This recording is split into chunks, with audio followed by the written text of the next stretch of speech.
Hello दोस्तों, नमस्कार दोस्तों। स्वागत है आप सभी का ऑनलाइन एडोफर्स्ट यूट्यूब चैनल पर। इस वीडियो में हम बात कर रहे हैं कई बड़ी और लेटेस्ट अपडेट के बारे में जो कि संबंधित है एलटी गेट शिक्षक भर्ती को लेकर।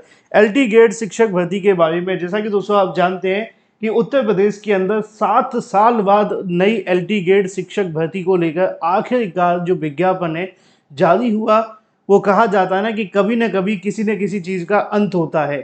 अंत का मतलब ये है कि समापन हो जाना, क्योंकि आपने देखा होगा आपके जीवन में कितनी भी समस्याएं हों, कभी न कभी तो उसका एक हल निकलेगा। हाँ, जब तक वो समय चल रहा है ना तब तक बहुत कठिन है।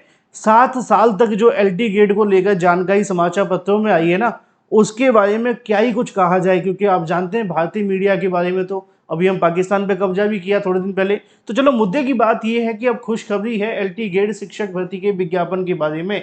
लेकिन ये खुशखबरी सभी के लिए भी नहीं है, क्योंकि एलटी गेट शिक्षक भर्ती को लेकर कहीं पर खुशी है तो कहीं पर गम है।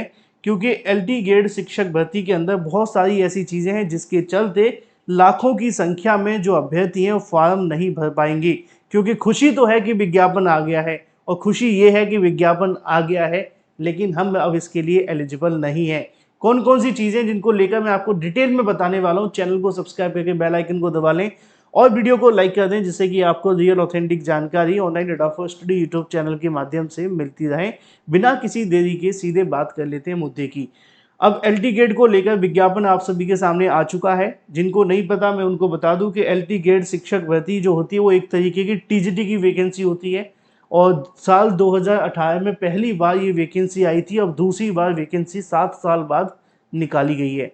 तो एलटी के बारे में जॉब प्रोफाइल बहुत अच्छी होती है। राजकीय विद्यालय यानी कि जो गवर्नमेंट इंटर कॉलेज होते हैं, राजकीय का मतलब जो गवर्नमेंट इंटर कॉलेज होते हैं जिनको जीआईसी कहते हैं, वहाँ पे आपको पढ़ाने का मौका मिलता है। और टीजीटी से तो ये बहुत ऊपर की वैकेंसी है। अब आप कहेंगे सर पे स्केल सेम है, योग्यता सेम है, ऊपर की कैसे हो गई?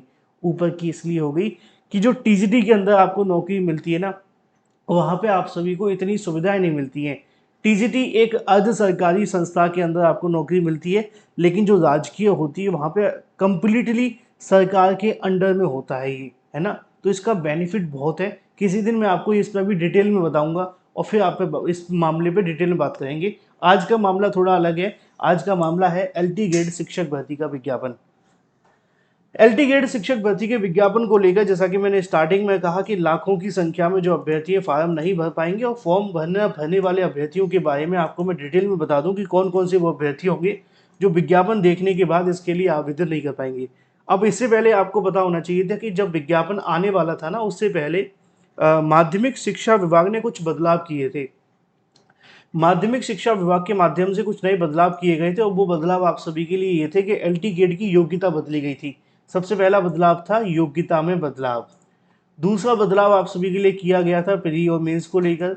तीसरा जो बदलाव आप सभी के लिए किया गया था वो आप सभी के लिए था योग्यता में ही था, लेकिन वो था सब्जेक्ट के कॉम्बिनेशंस को लेकर।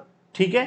तो एक तो होता है कि योग्यता में बदलाव, एक होता है सब्जेक्ट कॉम्बिनेशन में बदलाव। आता तो योग्यता में ही है, लेकिन वो थोड़ा कॉम्प्लिकेटेड है आपके लिए, और मैं आपको तीनों पे बताने वाला हूँ। सबसे पहले तो देखो, 7 साल बाद ये वैकेंसी आई है। मुझे कमेंट करके बताओ कितने ऐसे अभ्यर्थी होंगे जो एलटी गेट शिक्षक भर्ती 2018 में तो एलिजिबल थे, लेकिन वैकेंसी आते आते एलिजिबल नहीं है। अब मैं आपको एक एक करके बताता हूँ। देखो, ये आपके सामने पहले विज्ञापन दिखाता हूँ मैं, फिर समझाता हूँ। यहाँ पे आप इसको, इस वाली लाइन को देखो विज्ञापन की, ये वाली लाइन। अब ये वाली जो लाइन लिखी है ना, इसको समझना आपको। 1 जुलाई 2025, 1 जुलाई 2025 से आप सभी की जो एज है वो काउंट होने जा रही है। 21 साल की आपकी एज होनी चाहिए। फॉर एग्जाम्पल, अगर आपकी एज 20 साल है तो आप आवेदन नहीं कर पाएंगे। अब चलो, उनके पास तो बाद में मौका मिल जाएगा जब भी वैकेंसी आएगी, अब 7-8 साल बाद। लेकिन जो अभ्यर्थी 40 साल के आसपास के होंगे उनके लिए दिक्कत होने वाली है, क्योंकि बहुत सारे अभ्यर्थी मुझे कमेंट करके बताए थे अपनी डीओबी कि सर मेरी डीओबी इतनी है, मुझे बताओ कि ये कैसे काउंट होगा। तो मैं आपको बता दूं कि पहले तो वो अभ्यर्थी जिनकी उम्र निकल गई है, या तो उम्र उनकी 20 साल से कम है, 21 साल से कम है, तो उनको तो आवेदन करने का मौका मिलेगा नहीं। प्लस जिनकी उम्र ही निकल गई है, क्योंकि इनको तो चलो भविष्य में मौका मिल जाएगा, लेकिन इनके लिए क्या है, ये तो पूरे तरीके से बाहर है, 40 साल वाले। अब ये जो 2 जुलाई 1985 से पहले के पैदा हुए हैं, यानी कि अगर आपका जन्म 1 जुलाई 1985 को भी हुआ है तब भी आप इसमें आवेदन नहीं कर सकते हैं। यानी कि 2 जुलाई के बाद से लेकर के जो भी आपका जन्म है, चाहे वो 3 जुलाई, 5 जुलाई 1985, 86, 87, 88, 89 तक के अभ्यर्थी आवेदन कर सकते हैं और ये पूरे तरीके से वैलिड है। लेकिन जो उससे पहले के अभ्यर्थी होंगे उनको यहाँ पे आवेदन करने का मौका नहीं मिलेगा। अब आगे देखिए, तथा 1 जुलाई 2004 के बाद का नहीं होना चाहिए, यानी कि जो आपका जन्म है वो 1 जुलाई 2004 से बाद का नहीं होना चाहिए। वो क्यों नहीं होना चाहिए? क्योंकि ऐसा होने से आपकी जो उम्र है वो 21 साल से कम हो जाएगी। तो 21 से 40 साल, इसकी वजह से बड़ी संख्या में अभ्यर्थी बाहर हो गए। पहली चीज़ तो ये है। अब दूसरी चीज़ मैं आप सभी को और बता दूं, दूसरी आपकी शैक्षिक योग्यता के बारे में।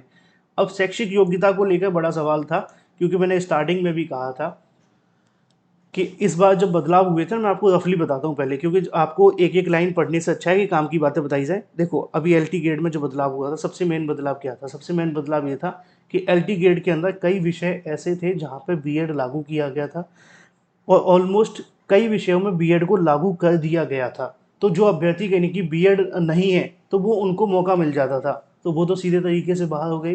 अभी देखो, सहायक अध्यापक की आएगी, इसके बाद जीआईसी प्रवक्ता की भी आएगी। अब जो जीआईसी की प्रवक्ता की वैकेंसी आएगी ना, उसके अंदर बीएड लागू है, तो वहाँ पे भी बड़ी संख्या में अभ्यर्थी बाहर हो जाएंगे। क्योंकि बीएड जिन्होंने बीएड कर लिया उनके लिए तो दिक्कत नहीं है, जिन्होंने बीएड नहीं किया वो बाहर है। पहला, आप में से कितने ऐसे अभ्यर्थी हैं जो बीएड है? कमेंट करके बताएं, और जो बीएड नहीं वो भी कमेंट करके बताएं। दूसरी चीज़ ये है कि शैक्षिक योग्यता के बारे में। अब यहाँ पे आपको जो आपका विज्ञापन आता है ना, प्राइमरी और जूनियर में अलग चीज़ होती है कि आपने 12th किया, 12th के बाद ग्रेजुएशन किया, बीएड किया, फिर आप आवेदन कर लेते हैं, ठीक है, बात खत्म। यहाँ पे जो चीज़ है वो ये है कि आप सभी के लिए जो आपका नोटिफिकेशन है, आपका जो 12th में सब्जेक्ट होगा उसको भी यहाँ काउंट किया जाएगा। जैसे कि मान लो आप संस्कृत के लिए आवेदन करने जा रहे हैं, तो ग्रेजुएशन में आपसे संस्कृत मांगा ही जाएगा, फिर हिंदी के साथ कॉम्बिनेशन भी ले लिया जाएगा। तो ये आपको यहाँ पे कॉम्बिनेशन बना करके आवेदन करना है, और बहुत सारे अभ्यर्थी जो बिना कॉम्बिनेशन वाले होते हैं। अब मैं आपको यहाँ पे सबसे ज़्यादा जो कॉम्बिनेशन बनते हैं ना, वो एसएसटी के अंदर बनते हैं।